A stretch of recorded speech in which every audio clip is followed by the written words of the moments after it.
and today we're going to talk about Most Ardently by Gabe Novoa.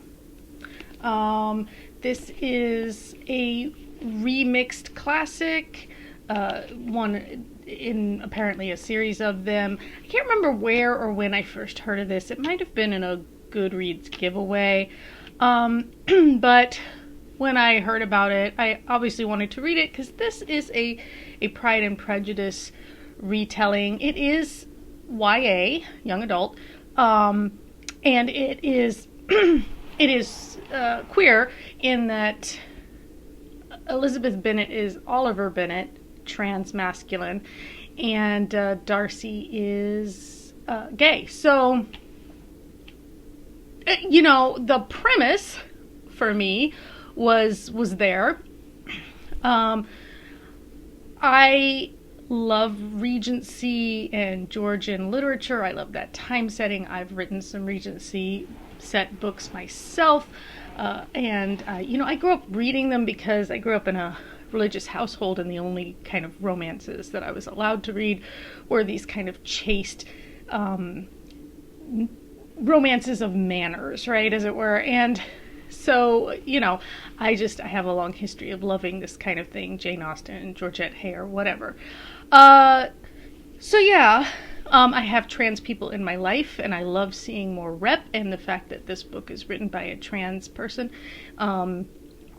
is, I think, really, really good. I think the representation here is overall very good, and we need more of that kind of thing. We need more trans authors writing their experience. The author's note in this book does say, in some ways, this is my story. And that's, I think, where the trouble begins. And again, I'm not here to adjudicate anybody's lived experience. This is my experience of this book as a piece of entertaining or not literature, right? As a Pride and Prejudice retelling for a young adult market and with queer rep. All right. So, no hate to the author, who I think again is giving a very important, point of view here, and I think more people need to understand the trans experience. And so that in and of itself makes this book have some worth. I gave it 2 stars. But the reason I didn't give it more, well, there are a lot of them. And for me, a big part of the problem, and I talked about it in the little video I did about after having read the first 50 pages.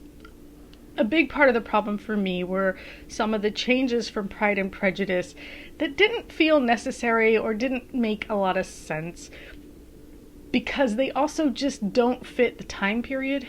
Again, Bingley asking Jane to dance just randomly. They haven't even been introduced. She accepts his invitation to dance. I'm like, no, that would not happen. I'll post. As I'm going through these, I will post screenshots of my Goodreads commentary as I read. And also, the aging down of the characters. In this, Oliver, known to Pride and Prejudice readers as Elizabeth, but I do really like that the book consistently refers to him as Oliver and uses him pronouns, except when somebody's speaking and misgendering him. But the aging down of the characters so that, Oliver is 17, which makes Jane maybe 18 or 19, and, so it means that you get all the way down to Lydia. She's too young to be of interest to Wickham, so that entire storyline from Pride and Prejudice is completely abandoned. We do get Wickham. He is a villain, but mostly in that he's trying to insist that Oliver marry him and become his wife, and he's just over the top transphobic and homophobic and, a fortune hunter, which again just doesn't make any sense that he's pursuing who he thinks is Elizabeth when the Bennets have no fortune. They're not known to have money. They live pretty modestly. They don't have a governess, they don't. So yeah, I didn't quite wrap my brain around that, and the story kind of loses something there.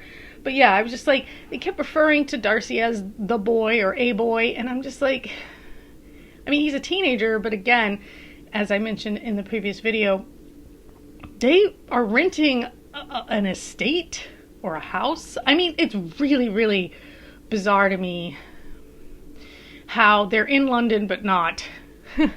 They're in London, they're walking into London all the time, but then it's, this long walk from Longbourn to Netherfield, and it's muddy, and I'm like, so Netherfield's where then? Not London? Like, why are all these teenagers just renting a house? What is happening? There's just some lack of internal logic in some of this book that completely distracts and detracts from the story being told. But they're not wearing gloves when they should be. They're not wearing stockings when they should be. One character says, I had to process it before speaking. And I'm just like, no, that's not a phrase or a term that would have been known at the time. Like, Caroline's wearing like heeled shoes in the house. They would have been wearing, more like indoor slipper type shoes, but also like she keeps calling, Oliver Elizabeth, and Oliver calls Caroline, and I'm like, no, they would not have been on a first name basis at this point. Like, at one point, Mr. Bingley's upstairs talking to Jane, unchaperoned. I'm just like, what's happening? Netherfield has a ball, and Bingley, they're like, oh, Bingley's going to dance every dance with Jane. He would not have done that. That would have been highly inappropriate. Like, even without dance cards, which aren't ever mentioned. So I guess maybe for this particular, house party, they weren't going to have that. But he wouldn't dance more than a couple of dances with her because, especially as the host, it would have been very rude to not give attention to his other guests. And then I got a little bit nitpicky. Not that I'm not being nitpicky. I admit I am being absolutely nitpicky here. But like, at one point, there's wisteria growing along a walkway. First of all, it's very clear that it's early spring. That's already been, made clear. And so wisteria blooms later. And then wisteria is a climbing vine. So you don't plant it along walkways unless you just have like trellises along the walkways. I don't know, but this I think was in a public park, so that's not likely. I was like, some of just the most basic research felt missing from this. Somebody just did not know the time period, understand the time period, care about the time period. I don't know. And if you're writing a book based on Pride and Prejudice, and some of your readers are going to be fans of that book and that time period, you really kind of have to do the bare minimum. And I just feel like this book did not even do that much. And yeah, I mean, I think that for me is a big part of the problem with the book, is that also just like, why even make it Pride and Prejudice? If you want to tell this story about a trans person in Regency England, it did not need to be a remix of Pride and Prejudice. I feel like it just comes off as like you wanted to reach a bigger audience, so you grafted your story onto, a known classic. And that's where I was like, I get the sense that this is definitely the author's story, that this almost should have been an autobiography or a completely original piece of fiction, but it should not have been like, kind of, like I said, grafted onto a known story with known characters, if that makes sense. There's so much emphasis on Oliver's dysphoria, and I get it. I think it's, it's different for every trans person how much they tolerate or don't tolerate the physical aspects of being in the wrong body. But Oliver was so just repetitive, and I think maybe the idea is to get that sense of suffocation. It was really, really focused on the bust. There was a point where like he puts on tight trousers, and I'm like, yeah, you have hips though. Like the dresses of the period would be great for hiding that, which was another weird thing that people kept mentioning Elizabeth's hips, which would have been really inappropriate anyway, but like the clothing of that era did not emphasize hips. So what are you looking at? Like what's happening? A lot of people in reviews were also mentioning that like the stays, like tight stays were not, we weren't going for hourglass figures at that time period. So I don't know what was going on there. Again, just a little bit of research could have changed the way this was done. At one point, like, Oliver, has to fight with his mom to wear his hair up. And I'm like, no, he would have worn his hair up for a social engagement. That wouldn't have been a fight. Like, he wouldn't have been wearing it down, so it just things like that. But also just, again, the focus on the bust when things like hips and other body parts can cause just as much, like, dysphoria, and again, it was just so repetitive. And that was a big part of the problem for me too. Oliver had no personality outside of, I'm a boy and people keep thinking I'm a girl. That was his entire personality. That was his entire, like, story. This, the plot devices from Pride and Prejudice were touched on and almost immediately resolved. Like, a lot of this just felt really unrealistic for the time period. Because at the start of the story, Jane knows, Charlotte Lucas and Charlotte's female lover Lou know, and Oliver's aunt and uncle Gardner know who he is. And that's another thing. I was like, how and when did the aunt and uncle find out? Because the uncle's the one who gave Oliver some men's clothing to wear that he hides, places where he can change and be himself. So I'm like, we don't learn that story. Like, at what point the uncle knows, but the parents don't. Like, I don't know. To me, I'm like, I want to know how that went down. And then Mr. Bennet catches Oliver sneaking in, dressed as boy, and just immediately accepts him and says, oh, I have a son, yay. Which, in the world of Pride and Prejudice, might have thrown things into a little bit of chaos around the entailment of Longbourn. But we don't talk about the entailment of Longbourn until the end of the story, in which Mr. Bennet just says, well, I've changed my will. I got the doctor who delivered Oliver to agree to, attest that he is a boy, because this doctor is also gay or something, so he's an ally. I don't know.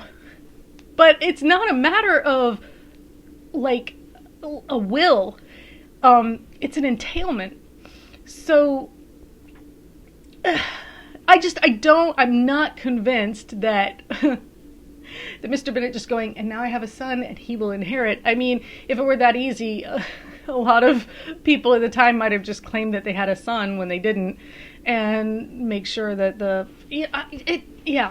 And then the whole book, Oliver's worried about his mother finding out, and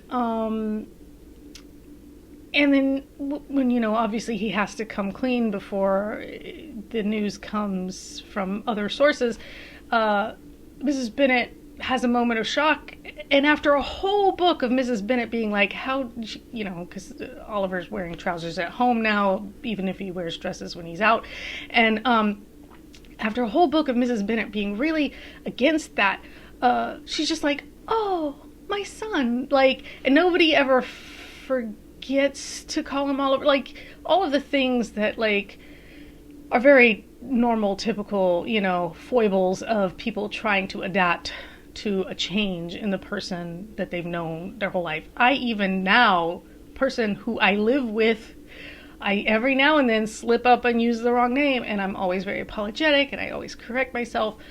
But it's been years, and just every now and then my brain just whatever. And so just everybody just immediately going, oh, okay, Oliver, boy, got it, good. It seems super unlikely. Never mind, like, how are you explaining this to your social circle? Where did Elizabeth go? Who is Oliver? Like, the ramifications are so much broader, right? Than this, Darcy just being like, yeah, and now Oliver and I are together. And I'm like, I don't think this is going to go the way I get the desire for the happy ending. And I want a happy ending. I want trans joy. I do. I just feel like if you're going to set it in the time period, then you've got to have some realistic kind of... And then, like, speaking of realistic, Charlotte and her girlfriend Lou. Charlotte, as in Pride and Prejudice, marries Mr. Collins. And she does it because she's like, this is how I'm going to have security and stability, and Lou will visit, and Mr. Collins, and it's kind of played off from Oliver's point of view as settling or, less than. It makes Charlotte's situation less than because she's just a lesbian and not trans or whatever. And, I'm not saying that, but like the book had kind of that undertone, right? And I didn't love that. The book itself, sidelines most of the female characters. Even like Charlotte and Lou, are really only there to support and or argue with Oliver, as opposed to kind of being in their own right. The book also had a couple of scenes that were very much like Wattpad AO3 fanfic levels, Darcy and Oliver dancing. And I love fanfiction. I write fanfiction. I got my start writing fanfiction. But there's a distinct difference between reading something that feels like published online versus something that is like professionally published. Like, I know lately we've got a lot more crossover in those. We're getting a lot of like retooled fan fiction published as original fiction, but you can usually tell it started as fan fiction. Like, there's still like a difference, and some of this felt like that. Now, I mean, if you're gonna retell Pride and Prejudice, it's already baseline fan fiction, I guess. Like, we could debate at what point something is or isn't fan fiction. My first published stories were Sherlock Holmes stories. Is that fan fiction? Yeah, kind of, right? Like, more or less. So yeah. So, all this to say, I forgot. I was doing stuff here. Okay, so what else did I have? Oh, the fan fiction thing. Oh, and then in the previous video I mentioned, I think Darcy is smart enough. He probably is already starting to suspect something. No. Somehow nobody who interacted with both Elizabeth and Oliver made the connection. Everybody in this book apparently has face blindness. I mean, I can't wrap my brain around the idea that that somebody you interact with regularly and you see them dressed differently, you just wouldn't recognize them, especially if it's somebody you think you're falling in love with, somebody you're starting to have a romantic interest in. Like, I'm like, you would definitely recognize the face. Like, there's no change of clothes that stops you from knowing somebody's features unless you're all face blind, right? And no, again, nothing against people who have actual face blindness. I actually know somebody who has that. But like, it's just like, what? Like, it just beggared belief, as it were. So yeah, at the end of the day, 2 stars, because I just felt like the lack of just basic research for the time and place. The lack of just geography that made sense.